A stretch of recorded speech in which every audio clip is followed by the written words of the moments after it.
Química geral, substâncias e misturas. Vamos à aula. Uma substância é uma matéria quando pura. Qual é a característica dela? Ela possui todas as suas propriedades bem definidas e bem determinadas.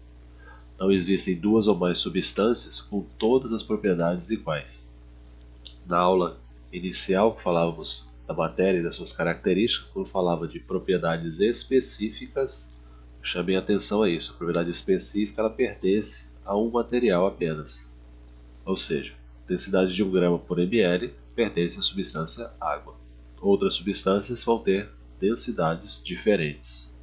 Uma observação importante é que é muito utilizado o termo substância pura, e ele é utilizado de maneira errada. Por quê?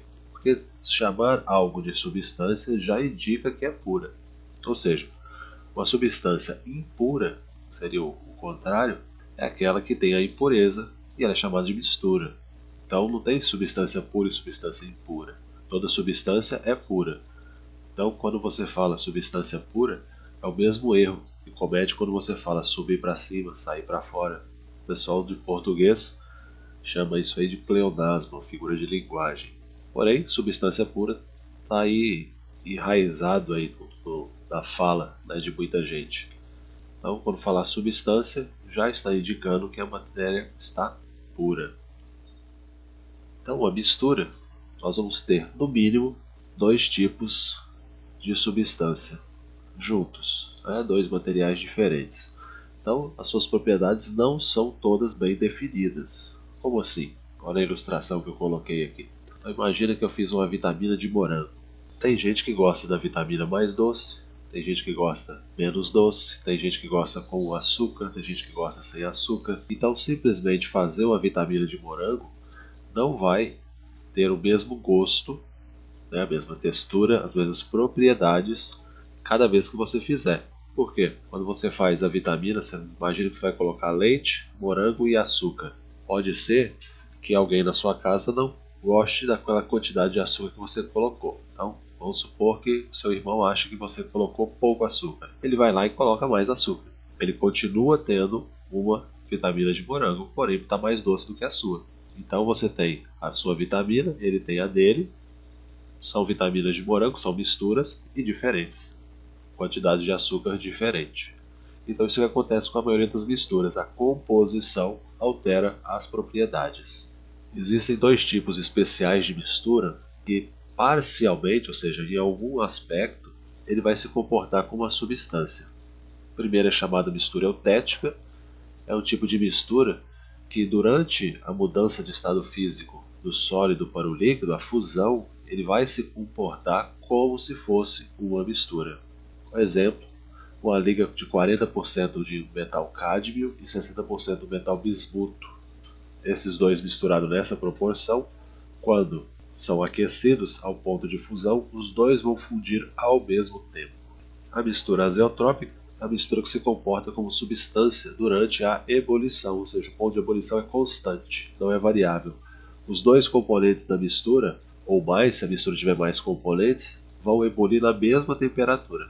O exemplo mais significativo é a mistura de 96% de álcool etílico e 4% de água, que é o combustível que nós temos no posto. Para separar o álcool da água, método de separação de mistura, que chamado destilação, que usa a diferença de ponto de ebulição para separar. A gente usa destilação para separar o álcool da água. Porém, à medida que vai mudando a concentração, né, nós vamos retirando a água, o álcool, etc. Quando chega nessa proporção de 96% de álcool e 4% de água, à medida que a separação vai sendo feita, eles vão formar uma mistura azeotrópica e não vai mais poder ser separado o álcool da água por ebulição, porque dessa concentração o álcool e a água saem juntos.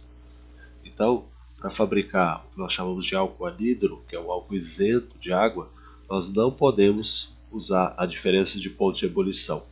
Por quê? Porque os 2 vão ter o mesmo ponto dessa concentração, mesma temperatura. Então nós usamos outro artifício. Por exemplo, você pode secar utilizando sílica gel. Você coloca a sílica gel, a sílica absorve a água, aí você filtra, a sílica é sólida, filtra e o álcool passa. Ou adiciona serragem, que é a madeira em lascas pequenas em pó, ela absorve a água, você filtra o álcool. As misturas elas podem ser visualmente classificadas como homogêneas ou heterogêneas. Homo significa igual. Uma mistura homogênea tem apenas uma fase. Visualmente, todas as partes da mistura são iguais. Exemplo, quando você pega um copo com água, põe uma pitada de sal e mistura, o sal não vai mais poder ser visto. Então é como se ele desaparecesse, mas nós sabemos que ele está lá. Por quê? Se você provar a água, você vai sentir água salgada. Então é porque a partícula ficou tão pequena que nós não enxergamos mais. A mistura heterogênea ela possui mais de uma fase, ou seja, nós vamos conseguir enxergar partes diferentes ali, pelo menos duas. Uma mistura de brita e areia, nós podemos ver a brita e a areia mesmo misturados. Olha a ilustração que eu coloquei aqui do lado. Duas vitaminas de morango. A primeira, eu consigo ver a fase da vitamina, que está aí representada em rosa, e consigo ver as sementes. Então, como eu vejo mais de uma coisa diferente, isso aqui é uma mistura heterogênea. Olha a segunda. A segunda nós pegamos nossa vitamina, passamos no filtro. As sementes ficaram retidas. Agora está uniforme, está igual, está da mesma forma. Eu só consigo enxergar essa fase rosa. Então, essa primeira, que eu vejo a fase rosa e as sementes, é uma mistura heterogênea. A segunda, que eu só vejo a fase rosa, é uma mistura homogênea. E o que é essa fase? Fase é cada parte visualmente diferente da mistura. Então aqui na primeira ilustração eu tenho a fase rosa e tenho a fase das sementes. Consigo ver essas duas. Na homogênea eu vejo uma única coisa, uma única fase. Componente se refere aos materiais que estão na mistura, ou seja, as substâncias que estão lá dentro. Então cada substância representa um componente. Então vamos supor que para fazer a vitamina usamos o leite, o morango e o açúcar. Então, mesmo a mistura sendo homogênea, o desenho da direita aqui está mostrando, nós temos três componentes lá dentro: o morango, o açúcar e o leite. Lembrando que o morango também tem outras coisas dentro dele, ele não é apenas uma substância, ele é uma mistura de algumas coisas. Então vamos considerar didaticamente como uma coisa só, por enquanto. Então nós temos três componentes aqui. Do lado de cá, nós temos um componente a mais, que é a semente. E, como nós podemos visualizar a semente, é uma mistura heterogênea. Então toda mistura ela vai ter no mínimo dois componentes. Porém, nem sempre nós vamos poder visualizar os componentes. Como nós pudermos visualizar apenas um, ou seja, ter uma fase, ela vai ser homogênea. Quando eu conseguir enxergar pelo menos dois, ela vai ter pelo menos duas fases, ela é heterogênea. Aqui na ilustração no meio, nós temos aqui um champanhe, nós podemos ver o líquido lá dentro, e as bolhas de gás, então duas fases, heterogênea. Aqui nós temos o café. O café é uma mistura de substâncias orgânicas que nós extraímos do café com água quente, mais o açúcar, quem usa, e além da água. Então aqui eu só posso ver esse líquido escuro, homogêneo, mas eu sei que é mistura porque tem mais de um componente. Apesar do critério para separar homogêneo e heterogêneo ser visual, existe uma mistura, uma dispersão intermediária entre a solução, que é chamada verdadeira, que é a mistura homogênea, e a suspensão ou mistura grosseira, que é a mistura heterogênea. Quem está entre as duas é chamado de coloide, ou solução coloidal. Qual é a diferença das três? Se a gente olhar essa linha que eu coloquei aqui embaixo, aqui está relacionando o tamanho das partículas. Ou seja, quando eu pego o sal e dissolvo ele na água, as partículas de sal elas ficam menores do que 1 micrômetro. Micrômetro é 10 a menos 7 metros, então é bem pequenininho. As partículas que têm entre 1 e 100, quando misturadas, dissolvidas, elas não formam solução verdadeira, elas formam soluções coloidais. Qual é a característica do coloide? Como nós vamos reconhecer o coloide? Visualmente, olhando para o coloide, nós vamos ver que ele é homogêneo. Porém, quando nós retiramos uma parte desse coloide, colocamos no microscópio, no ultramicroscópio, que é o microscópio que tem incidência de 2 feixes de luz 90 graus, essa luz vai bater lá na partícula do sólido, do colóide, que é maior do que da solução verdadeira, e vai gerar um efeito que me permite enxergar essas partículas. Então, quando eu levo ao microscópio, eu consigo ver as partículas ali dispersas do colóide. Se eu pegar a solução verdadeira e fizer a mesma coisa, eu não consigo enxergar, porque as partículas são bem pequenas. Já a suspensão ou mistura grosseira, que é a mistura heterogênea, eu nem preciso do microscópio, eu já consigo ver visualmente utilizando apenas os olhos. Aqui uma observação, quando a gente está falando em colóides, nós mudamos um pouco os termos. Nas misturas nós usamos soluto e solvente. Solvente é o que está em maior quantidade, soluto é o que está em menor quantidade. Por exemplo, você vai dissolver o sal na água, o sal é o soluto e a água é o solvente. Quando estiver falando em colóides, nós chamamos de disperso ou fase dispersa o soluto. A segunda fase, que seria o solvente, é chamada de dispersante ou fase de dispersão. Aqui, comparando as três misturas, a solução verdadeira, que é homogênea, a solução coloidal, que também visualmente é homogênea, mas no microscópio é heterogênea, e a suspensão, que é a mistura heterogênea. Primeiro critério, sedimentação das partículas, ou seja, o soluto ele vai separar da solução e vai ficar no fundo. Na solução verdadeira, isso nunca acontece. No colóide, se nós usarmos uma ultracentrífuga, ou seja, uma centrífuga que tem uma rotação muito alta, nós vamos conseguir, aumentando muito a gravidade que atua sobre as partículas, fazer essa separação. Na mistura heterogênea, na suspensão, essa separação ela é espontânea. Você deixa a solução quietinha, parada, e as partículas vão separar naturalmente. Separação por filtração.